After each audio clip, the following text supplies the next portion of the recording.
You ask Tiger to solve. This deals with linear equations with one unknown. The final result is x equals 170 over 19.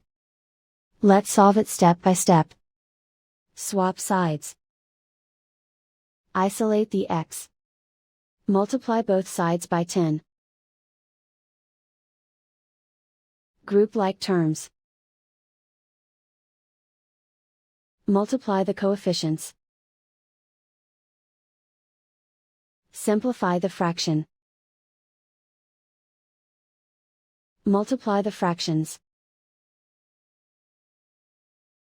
Simplify the arithmetic. And so the final result is x equals 170 over 19.